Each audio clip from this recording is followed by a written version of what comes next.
Bien. A ver si puedo compartir pantalla de YouTube y con audio. La otra vez probé y funcionaba, así que...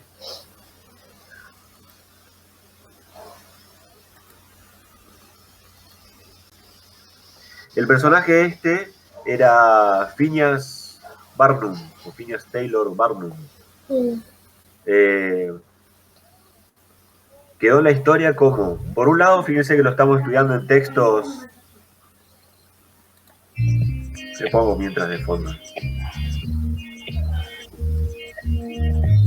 Aunque sean las imágenes, no importa si por ahí se traba un poco el video, pero se ve bien. Fíjense que el hombre este está en los libros académicos de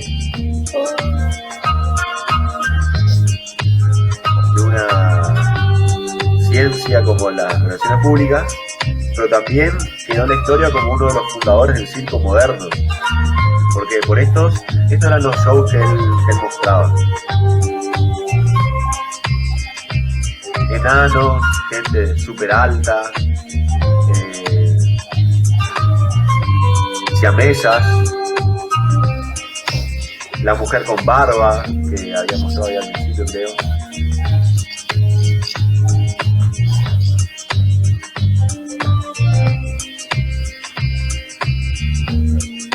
El hombre más pequeño del mundo visitando, dice, al príncipe de Gales.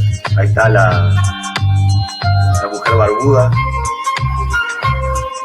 Otra.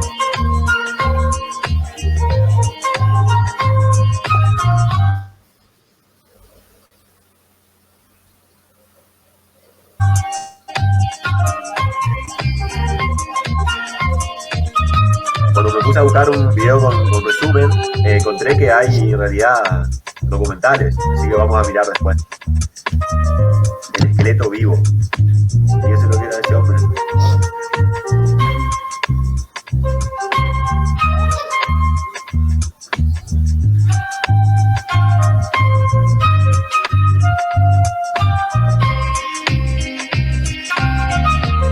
Murió a los 46 años. Ahí me mató con el peso. 46 libras.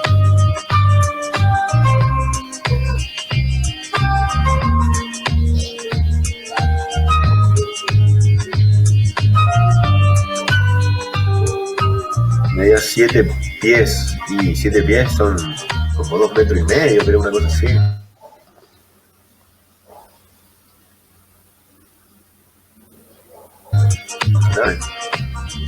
Bueno, tenía mucho, Barnum mostraba mucho estas rarezas o le llaman freaks, y en eso basaba sus shows. El hombre salvaje de Borneo, un hombre mono, no sé, algo así por lo que había leído. Creo que es diferente, nosotros leemos el texto, pero hasta que no vemos las imágenes, por ahí tenemos algunas ideas basadas en películas.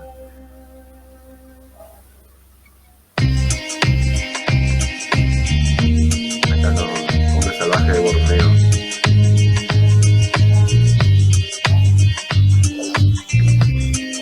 El hombre con la piel elástica. Esa es la piel.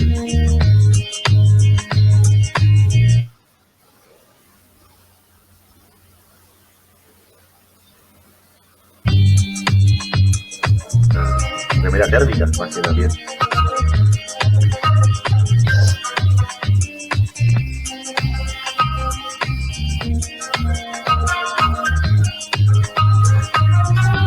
El chico perro. Bueno, esto por ejemplo vi documentales en Nat Geo acerca de, por ejemplo, misterios como el hombre lobo.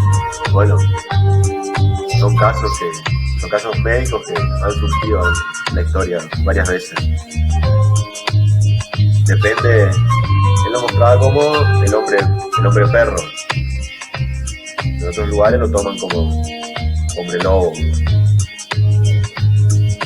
Fíjense, esto es importante, vamos a poner pausa ahí.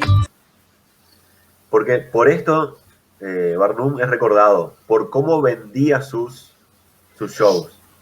y vendía utilizando técnicas que después, hoy en día, conocemos como publicidad, por ejemplo, pero también como relaciones públicas, porque dice que montaba, ¿habrán visto en alguna película? Unas promociones en la calle, donde se paraba en el medio de la calle, enfrente de un mercado, por ejemplo, donde había mucha gente y empezaba a incentivar para que vayan al show que estaba en el teatro de ese pueblo donde él estaba. Entonces decía, bueno, ¿alguna vez vieron un hombre con cara de perro? ¿O vieron Bueno, esto hoy en día vemos más seguido, tatuado todo el cuerpo. Pero fíjense que ya tenía elementos gráficos, como es un afiche, para promocionar su show. Pero aparte, hacía eventos de promoción en la calle, en vivo. Mostraba un poco de lo que... O sea, mostraba lo justo como para lograr que la gente le diera ganas de ir al teatro. Y dice que era muy efectivo. Porque aparte de poner sus afiches o repartir los panfletos en los pueblos donde iba, hacía uno de estos shows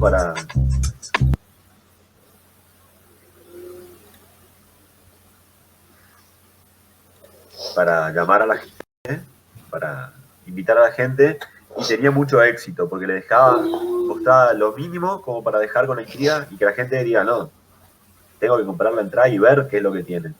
Entonces, bueno, el hombre más alto, el más enano, la mujer con barba, el hombre lobo, todos estos personajes eran los que mostraba Barnum y por lo cual fue denominado como el rey del espectáculo también. Pero fíjense que se convirtió en el rey del espectáculo también utilizando técnicas de relaciones públicas. Otro que no menciona acá el texto, pero que estoy pensando que utilizaba técnicas similares de relaciones públicas, era Houdini. Houdini también llegaba a un pueblo con su carruaje, con sus trailers, y mostraba, la gente se intrigaba, por ejemplo, tenía una casilla construida de hierro y mostraba y indicaba que él se iba a encerrar ahí con no sé cuántos candados y se iba a escapar en 30 minutos. Pero, obviamente, tiene que venir al show que voy a hacer tal día y vendía entradas. Entonces, una técnica similar que utilizaba Houdini un poco más adelante, porque estamos hablando de Barnum al fin del siglo XIX, 1880 y pico en adelante. Después, si vamos más adelante, a ver, les voy a mostrar un poco acá. Tenemos dos personajes y acá tomen nota, acuérdense para los exámenes finales. Si quieren mencionar a dos pioneros de la era moderna de las relaciones públicas, son Ivy Lee y Edward Bernays.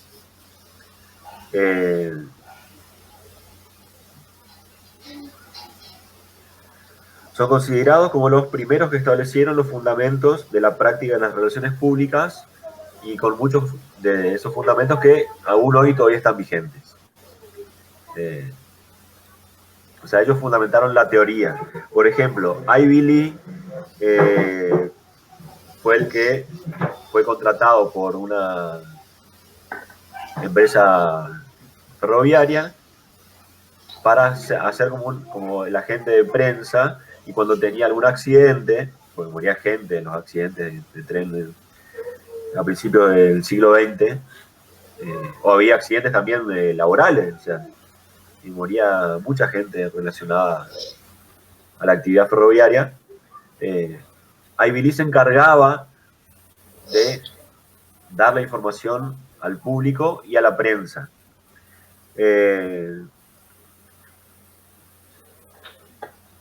A ver si... Mire, podemos ver del texto directamente. Sí.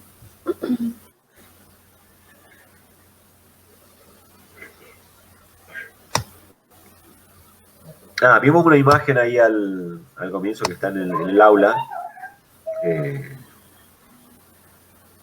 Barnais. Ese está en el videito que está ahí en el aula virtual. No parto eso.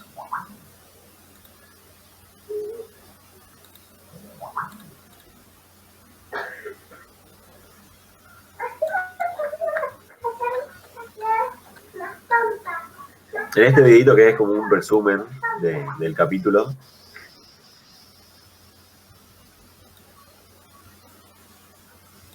la música la voy a sacar, porque no escuchan.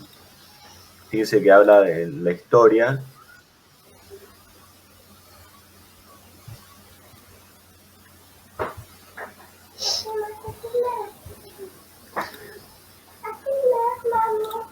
Esto así ven ahí.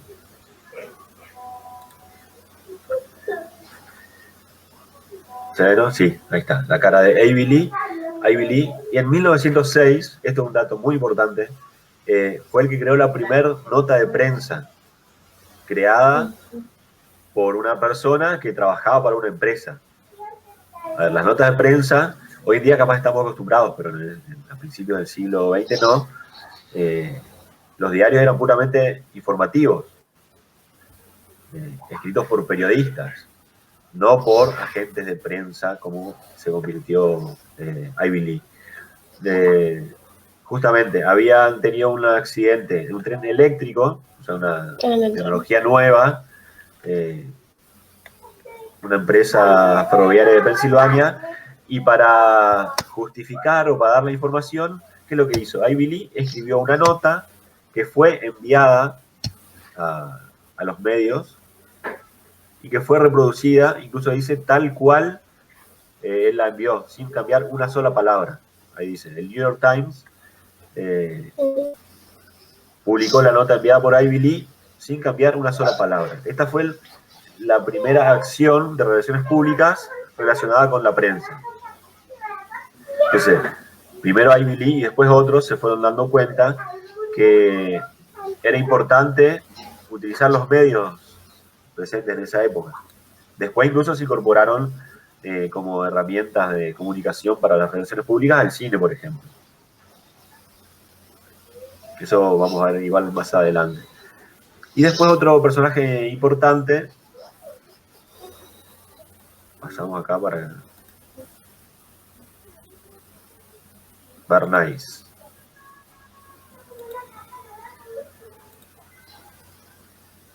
Bueno, Edward Bernays en 1929, bueno, también fue otro de los pioneros, los que sentó las bases teóricas de las relaciones públicas. Y él se dedicó, o por lo menos sentó las bases en cuanto a la comunicación comercial. Fíjense que fue contratado por una entidad que creo que englobaba a varias empresas tabacaleras. En 1929 alienta a las mujeres a fumar en público y hace toda una campaña que se llamó las Antorchas de la Libertad. ¿Por qué es importante? Obviamente, hoy en día estamos en otra época y en cuanto al consumo de tabaco, por ejemplo, y más en público, estamos en el otro extremo. O sea, estamos sabiendo lo perjudicial que es el tabaco, y hace varias décadas se fue sacando al tabaco de las pantallas, de las publicidades. Yo me acuerdo cuando era chico y miraba, bueno, chico, y antes también, pero más adolescente, miraba las carreras de Fórmula 1, la mayoría de los equipos tenían auspiciantes de tabacalera. Y el campeón del mundo siempre tenía una tabacalera detrás. O sea, coches míticos como los de Alain Prost o Ayrton Senna eran el rojo y blanco de Marlboro. Espero que algunos se acuerden también, no solamente yo. Hasta que se empezó a sacar, incluso primero se prohibió en la Fórmula 1 la publicidad. Podían auspiciar, pero no podía aparecer la marca. Entonces, mantenían, en una primera época, me acuerdo que mantenían los colores, por ejemplo. El equipo de el McLaren, que era el que estaba usado por Marlboro, mantuvo los colores rojo y blanco de Marlboro, pero no aparecía la palabra, el nombre de la marca no aparecía. Lo mismo pasó después con Mercedes, que ganaron un montón de campeonatos más adelante, que tenía otra tabacalera que ahora ya no me acuerdo, y en otro momento le sacaron la marca y quedó solamente, no podían poner tampoco el logotipo, pero bueno, ese proceso van a ver que hoy en día es totalmente inverso, pero en la época, 1929, cuando no dejaban, o sea, las mujeres no podían fumar en público, entonces se le tomó eso como un síntoma, una muestra de liberación femenina o de feminismo, si quieren. Después incluso yo he leído que Barnais se arrepintió incluso de esta acción. Dice, porque no sabía lo perjudicial que era el tabaco. Creo que ya en sus últimos años de carrera, no me acuerdo si en los años 70, 80, en una entrevista dijo que, bueno, si hubiera sabido el daño que causaba el tabaco, no hubiera hecho esa campaña, pero en esa época estaba bien. Y otra campaña también... Perdón. Esa foto sí está publicada en el aula virtual. Así la muestro acá. La de Entonces la Libertad. Espera que encuentro la imagen que yo tenía acá en una carpeta.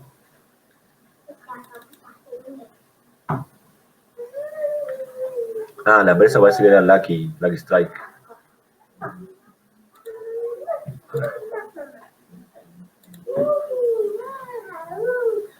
Vamos a compartir.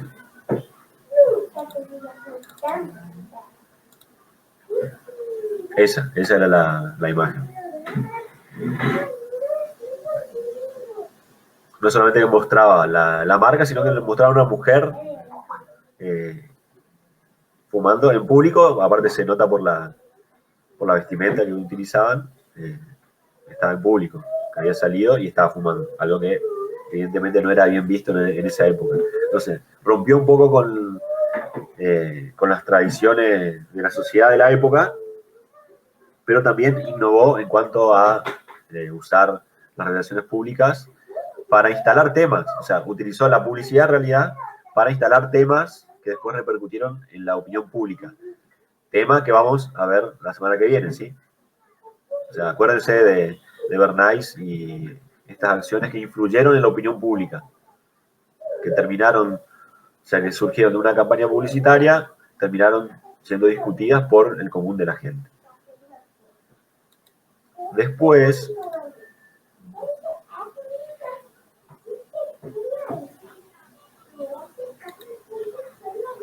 vuelvo un ratito al video. ¿Le vas a hacer tortas o qué? No. Comparto vuelta.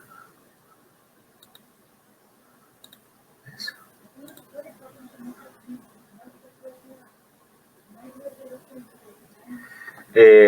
Otra acción de Bernays fue establecer, o hoy diríamos fomentar, el consumo de cerveza.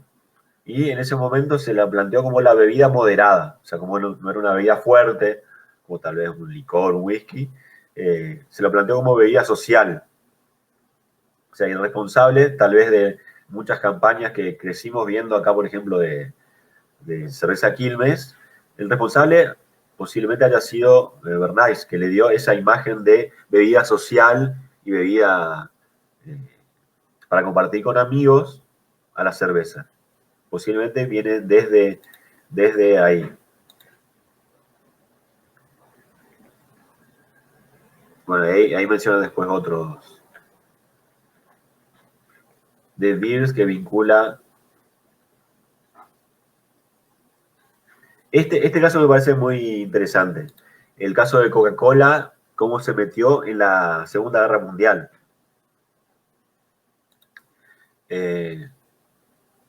Después del ataque de Pearl Harbor, que fue, digamos, el ataque de los japoneses a la base de Pearl Harbor que estaba en Hawái, que terminó involucrando a Japón dentro de la Segunda Guerra Mundial. Ese es el hecho histórico. En ese contexto, un actor impensado que se metió en la Segunda Guerra Mundial fue Coca-Cola. ¿En qué sentido? Primero porque es una empresa típicamente norteamericana. O sea, Estados Unidos es como la bandera de Estados Unidos. Si pensamos en Estados Unidos, pensamos en McDonald's y en Coca-Cola, seguramente. Primero. Entonces, dice que Coca-Cola hizo un acuerdo con el Departamento de Estado de Estados Unidos, con el Departamento de Defensa, y les enviaron no sé cuántos millones de litros de Coca-Cola a los soldados que estaban en el frente de batalla. Entonces, si iban los... A ver, ¿cuál era el sentido? Que si iban los medios de comunicación a hacer notas al frente de batalla, se iban a encontrar a los soldados tomando Coca-Cola. Y eso se vio, repercutió después en el mercado de Estados Unidos, precisamente porque dice que, bueno, ahí está el dato, 5 billones, o sea, 5.000 millones de botellas fueron consumidas cuando finalizó la guerra. ¿Por qué? Porque también hacían una promoción que le daban con un descuento importante, no sé realmente cuánto estaba una Coca-Cola en esa época, ni en dólares, pero dice que por 5 centavos de dólar, a todo aquel que tenía un uniforme del ejército de Estados Unidos, le vendían una coca a ese precio. Evidentemente era un precio promocional.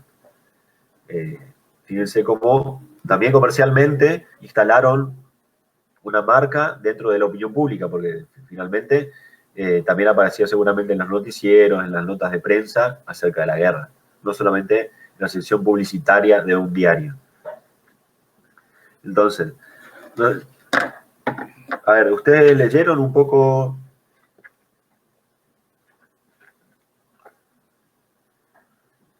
Me parece importante.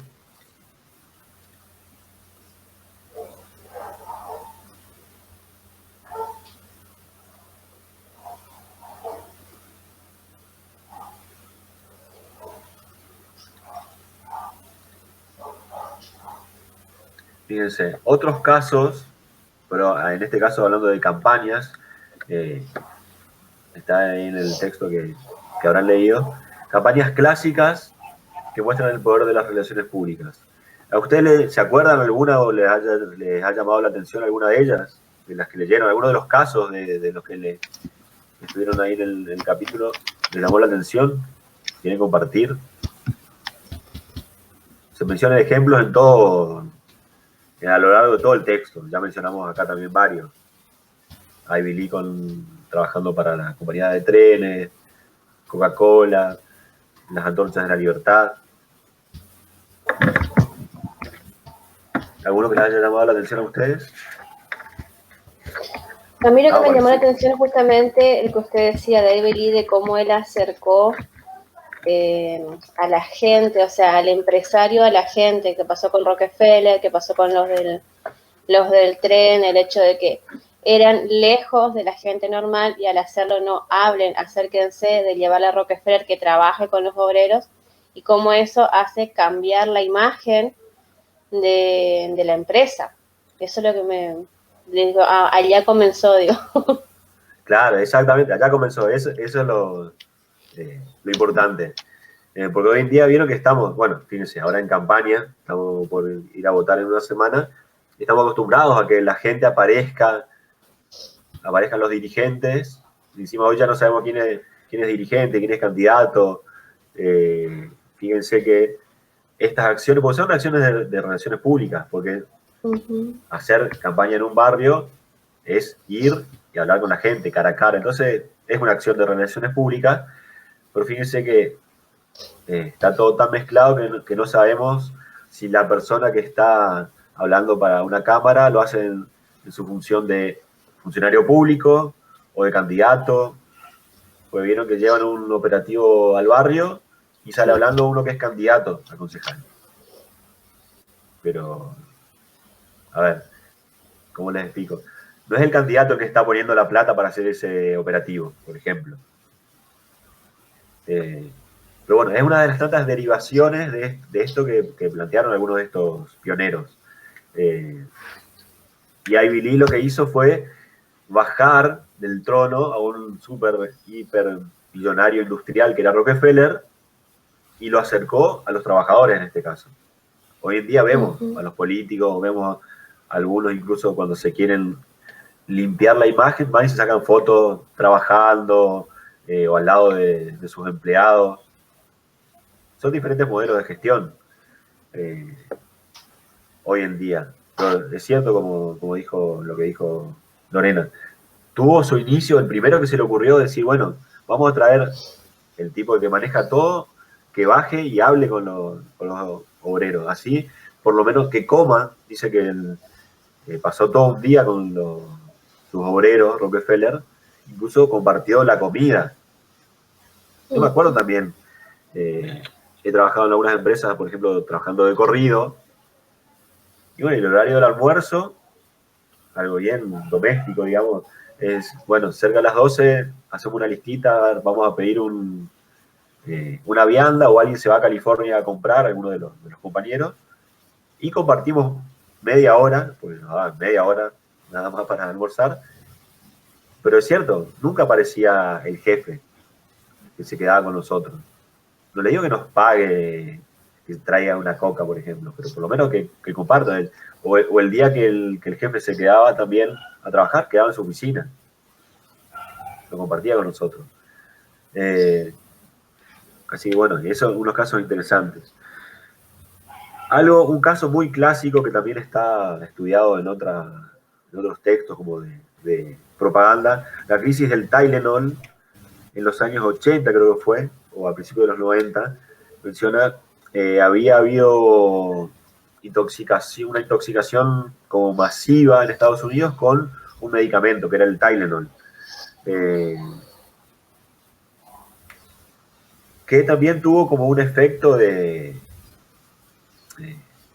psicosis colectiva, porque hubo realmente algunos casos de intoxicación de gente que había consumido ese medicamento, pero después como que de repente empezaron a salir casos en todo el país y gente capaz que tal vez ni había consumido el mismo medicamento, pero estaban todos ya influenciados, esto sí, ya en una época donde dominaban los medios masivos de comunicación como la televisión y las radios.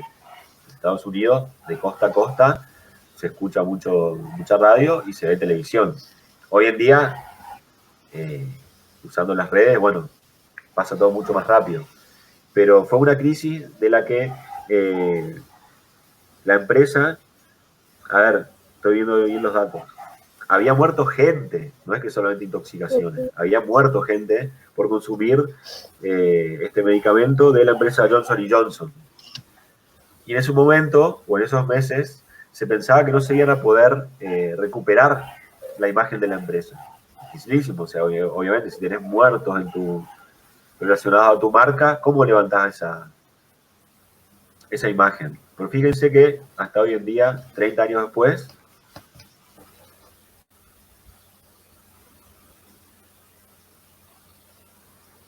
Johnson, creo que más, SC Johnson, es una de las empresas más importantes del mundo, de fabricantes de productos de consumo masivo, también medicamentos. Fíjense que está produciendo también una vacuna para el COVID.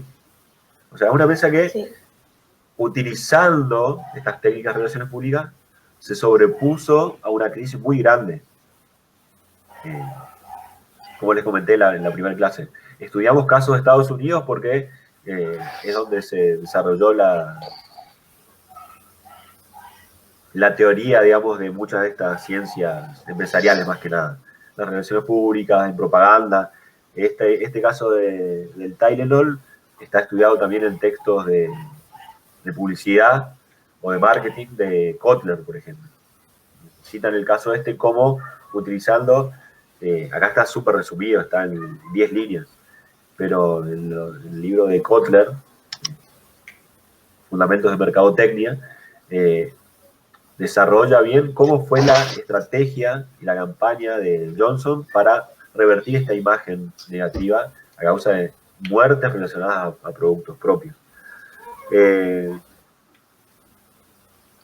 Bueno, la campaña, acá menciono, la campaña a favor de los derechos civiles llevada a cabo por el reverendo Martin Luther King Jr. En los años 60, es paradigmática también. Es una forma de demostrar cómo, y acá no estamos hablando de un producto comercial, sino que está más ligado a la propaganda, porque lo que estaban promocionando eran conceptos teóricos de la sociedad, no era un producto comercial. De los afroamericanos en Estados Unidos, y tuvo su punto culmine en 1963 cuando organizó una campaña a favor de los derechos civiles que derivó en marchas multitudinarias con millones de personas, incluso hay la más recordada en Washington, en la capital de Estados Unidos, donde salió a la calle medio país. Bueno, fíjense que en ese momento sirvió, pero qué poco avanza o cómo avanza y retrocede, porque Estados Unidos desde el año pasado están otra vez en una campaña similar, que es con el tema de Black Lives Matter, que hace un año murió uno y después murió otro en manos de un policía blanco, rubio en este caso, que parece que ahora fue condenado hace unos días, pero como también generó, y encima en medio de una pandemia donde la gente no podía salir a la calle, fíjense el año pasado cómo salieron a la calle de nuevamente, y fue invocado Martin Luther King muchas veces en los discursos. Martin Luther King fue finalmente asesinado después en una de estas marchas.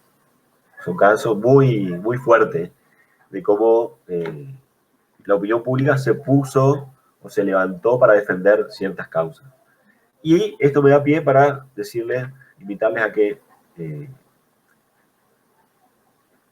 vean el próximo tema, que es justamente el tema de la opinión pública y la persuasión. Vamos a volver al aula, repasamos qué es lo que vamos a hacer y ahí ya vamos terminando.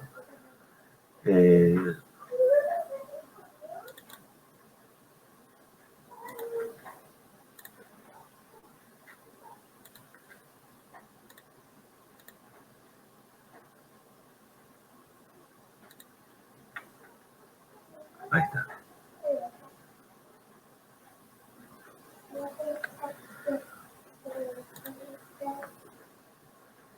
Justamente, desde lo que mencionábamos, la portada del siguiente tema de la opinión pública es una de las marchas de la campaña de Luther King en el año 60, en los años 60 en Estados Unidos, donde, fíjense, las consignas eran todas en contra de la segregación racial, en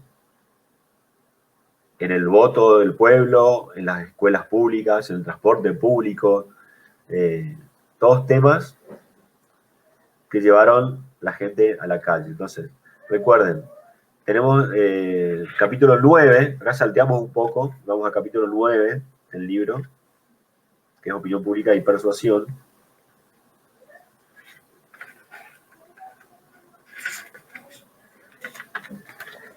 Y ahora no les voy a sacar mucho tiempo porque si miran el video que yo les compartí ahí, que aparte de invitarlos a leer, les hago una sugerencia al final, si quieren, si lo miran hoy, pueden entrar después a la tarde, a la noche en Netflix y ver alguna de la serie que les sugiero ahí para que vean también una de las formas de manipulación.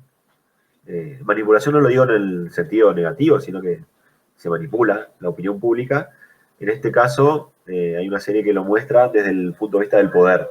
Yo les había mencionado en la última clase. Pero bueno, miren el video que les dejo ahí.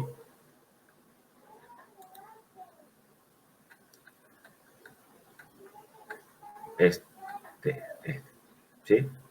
Y después leen.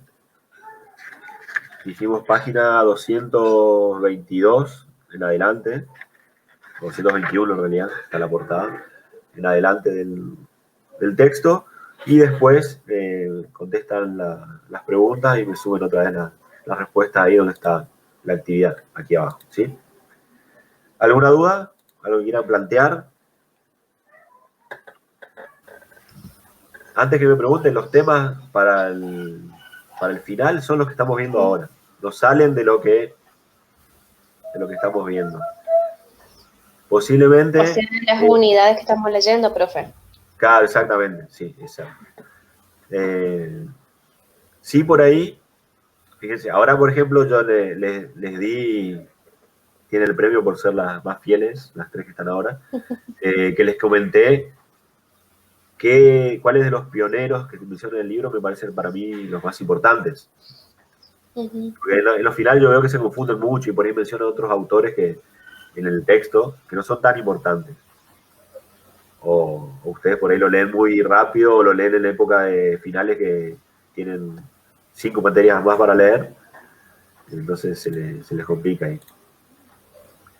¿Qué cosa? Les iba a decir algo más y ahora me olvidé. Bueno, estamos como para terminar la clase de hoy. Si tienen alguna duda, igual recuerden que cualquier cosa por mail puede ser una forma bastante rápida si necesitan contactarme. Y recuerden de entrar en el chat y en el formulario que está ahí en el chat. ¿Pudieron entrar? Sí. Sí, ya contestamos. Perfecto. Bueno. ¿Alguna duda? No, esto es final nada más, ¿no es cierto? No tenemos ni un examen antes, nada, solamente los prácticos. Está planteado para el final de la última semana, pónganle, como una evaluación, pero que sería online, digamos. Con un resumen, y también como para orientarles en los temas del final. Pero pues si hacemos algo tipo parcial, sería un parcial que incluya todos los temas. Yo les digo, igualmente, cuando estábamos dando presencial esta materia, el parcial que teníamos era sobre esto que estamos dando y es casi lo mismo que el final, así que...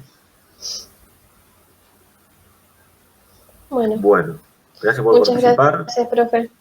Gracias, profe, que tenga buen día. Chau, chau. Chao, hasta la próxima. Chao. Chao, profe.